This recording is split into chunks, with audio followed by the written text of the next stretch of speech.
show. Again, on the show today, we have Hubert Van Niekerk. I love that name, Hubert. He is the vice chair, Every Canadian Counts. Hubert, thanks for being on the show today. Well, thanks for the welcome, Jay. A couple of weeks ago we spoke and you said we'd be on here. So every opportunity to brag about our program is certainly welcome. We always keep our word. So I notice you're in the car and I know you're going across the country spreading the good word. So tell us all about Every Canadian Counts.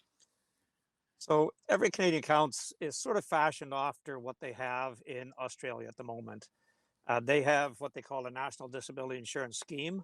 We are calling ours a National Disability Insurance Plan. We kind of like the word plan better than scheme. And what we're trying to do is get a publicly funded National Disability Insurance Program for all people with long-term and chronic disabilities in Canada. So all those people that are left holding the bag, paying for all their own expenses with disabilities, would now be covered through a National Disability Insurance Plan. Wow. So just kind of like IE or CPP or just all those kind of CPI and all those kind of things, right? Those great things. Yeah, it's basically it would be, funded through wage deductions, similar to what Canada Pension Plan is. So Canada Pension Plan, it's sort of there when you need it, when you qualify. This would be a separate fund set up so that if you are either born with a disability or if you are, end up with a disability, like most people will at some point in their life. So this is for long-term chronic disabilities from cradle to grave. So it would be like a percentage taken off everybody's paycheck across Canada. That's correct. And can you give us like a percentage amount, or a dollar figure amount that you guys have a vision for or something like that per month? Yeah, well, I don't know. Well, per month I could do a quick calculation. But when it started in Australia, it was about $350 a year. Okay. Now, the program has certainly gotten more expensive over time. So I don't know what their exact number is, but I'm sure it would be double that by now. Okay. But again, it's once, if it's $600 a year, comes off your paycheck, and just like EI or CPP. And how long has it been in Australia for now, Hubert? It basically started the wheels turning in 2010. 2010, okay. And in 2011, they started pilot projects. And then they went across the country delivering the program, and now it's fully implemented throughout the country. Well, sorry, go ahead. No, that's good. They just now also done a major review of the program that there was, it was getting pretty expensive.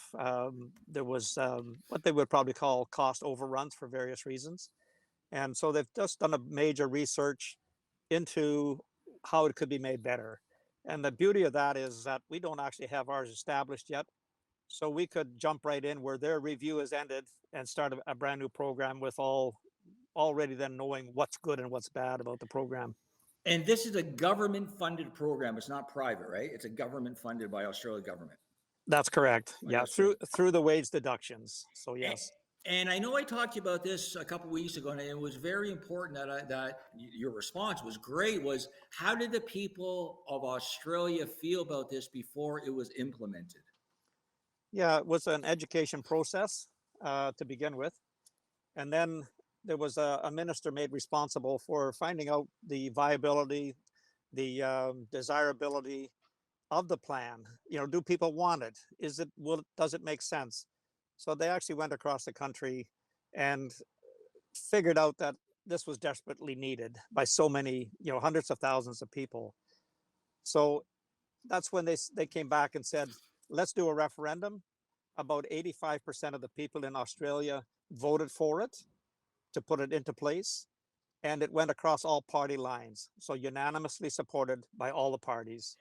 Now, I want to ask you a couple of questions, and I have a little bit of a vested interest. Now, what are the benefits? Is it costly? Is it saving the country? Tell me how, the results, and what's the aftermath? Yes, they did a major review. I forget which body it was, but they looked at the cost expenditure and whether it was costing money. And basically, it worked out to about a 2% increase in the GDP, the gross domestic product of the country, by putting this into place. were they able to offset it with anything else that you know of? Like sort of not I hate the phrase rob Peter to pay Paul, but you know what I mean? Like were they able to offset anything or Well, no, I don't think they looked at it that way at all, Jay. It was, it didn't cost money. It added 2%. So they didn't need to offset anything. okay, because my angle, positive angle, would be we also create jobs. Yes. So by bringing that to Canada, which I think it's a fabulous idea, and I thank you for presenting it to me or sharing it with me. And for what we do is we, the most vulnerable, disabled people and veterans, they want to work. So I think combining the two, because as a disabled person, we want to be like everybody else. We don't want to take advantage. We don't want handouts. We want hand ups, right? So I think working the two, this is great. So I'm going to pass over. So tell me more about the plan, Hubert. Yeah. Well, through the Disability Inclusion Action Plan, we were quite involved with that. The Canada Disability Benefit basically sprung out of that. The design of it, we were involved with that.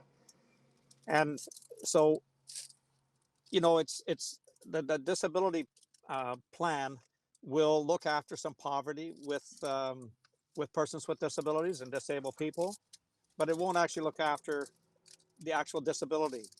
So it's fine to have a few extra dollars for groceries if you're in poverty, but how are you going to get to the store if you need a wheelchair? So, the program basically will pick up all long-term chronic disabilities. There is short-term disability insurance that a lot of companies have. So this is designed for long-term, cerebral palsy, um, all the big ones, Yeah. or by accident. So and it's non-means tested. So it doesn't matter how much money you make. You don't have to prove how poor you are every time to get some more money.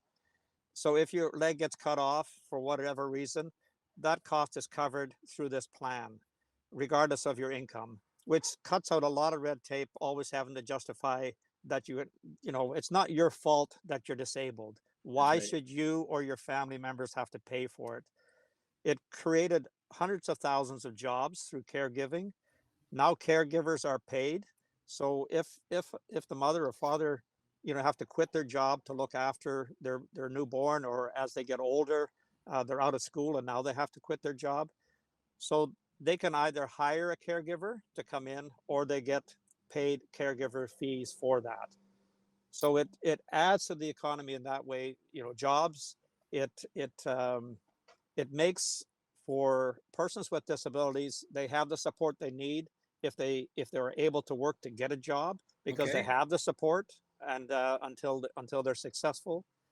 And and if you cannot work, your costs are covered. So there are people that would have a hard time working at any level, and so their costs are covered. So let me ask you a couple of questions. So are you currently in connection with anybody within the Australian government or Australians themselves, like just to sort of keep updated or get some advice, or like are they supporting Yes. this vision in Yes, they Canada? are. In fact, Bruce Bonahati, one of the architects of the program, and who actually was one of the main members, hers and Kirsten Dean, but he was the architect of this plan in Australia, and he's on our advisory board. Okay. He has spoken different times, and so yeah, he's on our advisory board. We have actually, right now, I have to open it up for my email, because there's videos there from people in Australia that have taped, um, done a podcast type of thing, or taped a recording for us to show why we need this in Canada. So these would be, I believe, one in particular would be a mother with a 38-year-old son, and she's going to tell us why Canada needs a national disability insurance plan, how it's been so successful to so many people. Now, with the review, it did come up to say that either people are really well supported, and it's like a miracle that their life has totally changed, but they still found that there's people that are not well served. Some people are getting too much and others aren't getting enough. So that was all part of the review. So those are the things that we can look at ahead of time. Sorry, I'm just looking down on my phone because this is live on Facebook right now and people are commenting. So this is really Oh, good good. thing that you're doing, Hubert. And we have a vast platform, so we're going to be sharing this. So it's great. Why don't we do this? Why don't we take a quick break? And when we come back, we're going to talk about the vision today, the status today, and perhaps how the channel can get involved. So stay tuned. You're watching the Today Show Toronto. We have on a terrific guest from Every Canadian Counts, Vice Chair Hubert Van Niekerk. I love you. We'll be right back with the Today Show.